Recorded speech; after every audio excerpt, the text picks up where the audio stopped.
Hey there, thanks for tuning in. I'm just having a quick run along the North Face track a few days after the race. Just having a quick warm down. I'm actually going in reverse, so if you notice it, you recognise it, it might look a little different from this angle. I'm tuning in today just to give you a few tips for my race. I'm going to give you 4 key points that I think I could change or look at for next year that will hopefully give me a little bit more of an edge. First off is the taper. I got that a little wrong. Secondly is checkpoints. Just a little note there. After that I'll go into nutrition, and after that I'll just give you a tiny bit of info about the drop bags and a mistake I might have made there too. Enjoy the scenery.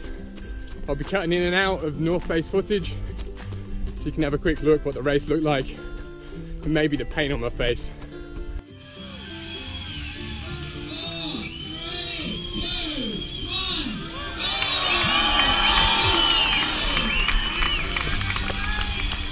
So point 1 is the taper, which unfortunately this year I got a little wrong due to the dreaded mouth flu. A couple of weeks out from the race really knocked me for 6, and I decided instead of keep on running I was going to take it easy, try and recover quickly, and then get like at least a week of good taper running in. That never really happened. I was only just about recovering from the flu as I came into the race. It meant I didn't get any of the key run sessions in that I really should have done. I also stupidly neglected any trigger points and any maintenance. It meant I didn't get any of the key run sessions in that I really should have done, and that really did me ill. So about 30k into the race, I found myself pulling up really sore, really cramping. It's not something I've ever actually experienced before. So I pulled up really tight, everything was really hurting. I was trying to stretch things out on the trail, but as I was doing that I was feeling spasms. I really didn't know what had gone wrong. Worked out later, of course, that 2 weeks off, then straight into a 100k run, of course, isn't the best method. Stupid in hindsight and stupid as an observer. I definitely wouldn't have recommended that for an athlete. But looking after myself, sometimes you do stupid moves. Turned out about 30k into the race, I was feeling really cramping. Before that, I was feeling really tired. When I was running on the road, I was closing my eyes. And when I got to about 60 kilometers in, I spotted a masseuse at the checkpoint 4. So I got a quick massage and everything started to pull up really well after that. So I got another one in checkpoint 5 on different muscles, and after that I really did have the best race of my life. It was awesome, really good time, overtaking everyone. It really just showed that a bit of maintenance, a bit of warming up really is key. Point 2, I really wanted to talk about checkpoints, which I've already highlighted. I jumped into a checkpoint. While I tell people not to spend long in checkpoints, you really do need to spend as long as necessary to be able to run out the other side. Who knows, I might still be cramping halfway around the course if I hadn't had that great massage. I really looked after myself and sorted myself out. So spend as long as you need in checkpoints, but get out, of course, before you spot those dead eyes, those people you really need to get away from.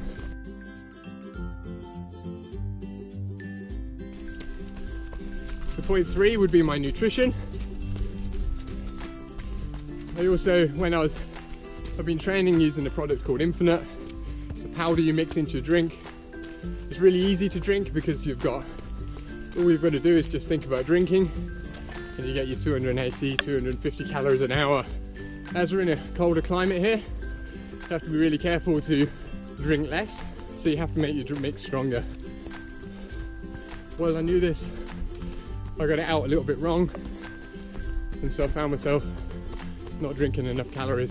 So to supplement that, I ended up eating snakes. It wasn't particularly the best runner's diet that you can have. So in the future, what I'd do is I'd split my liquid and my calories.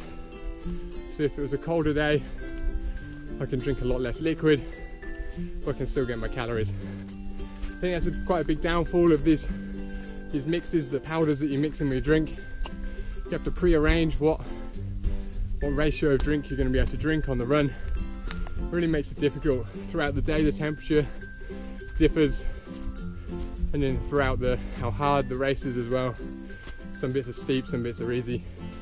If you want to drink different amounts of liquid, you still really need to get that 250 calories, around 250 calories an hour in as well. So it's really important, I think, to split these apart, maybe buck the new trend, and we're going to have a go with that next time. The final point is about my check bags. I had a really awesome label for my bags, an A4 label with my name, my number, what checkpoint it was, and an awesome logo, a Wild Runners logo that I'd be able to notice from anywhere.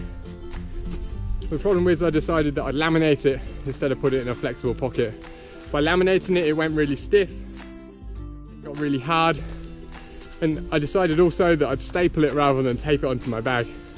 By stapling it, made the bag really inflexible, and as people were picking the bag up, obviously it fell off, because at checkpoint 4, looking for my bag and my really good head torch, couldn't find the bag anywhere.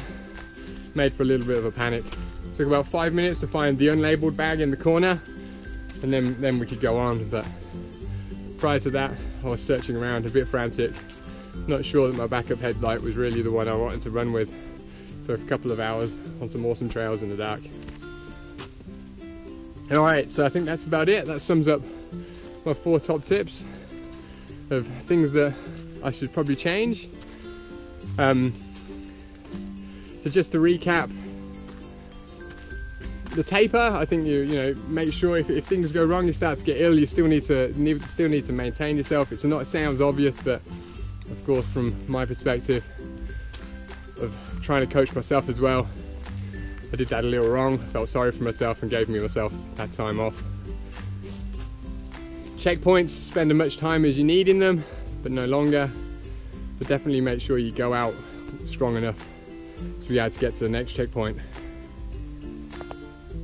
Nutrition, I'm going to split my nutrition up, so I'm going to have water, electrolytes, and then I'm going to have nutrition as well. And so then as the temperature changes, as things go different, I can still manage my my nutrition without going under the calories that I really need.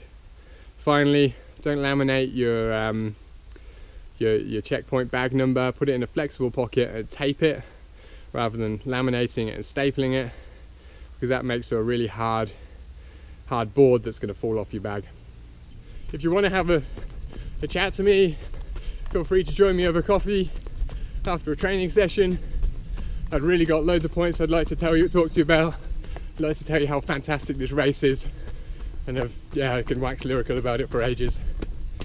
I'm going to leave you with a quick clip of me finishing through the finishing chute. A definite happy time for me, and hopefully next year or the year after, a time that will be a little bit faster too. Thanks for listening. Speak to you soon.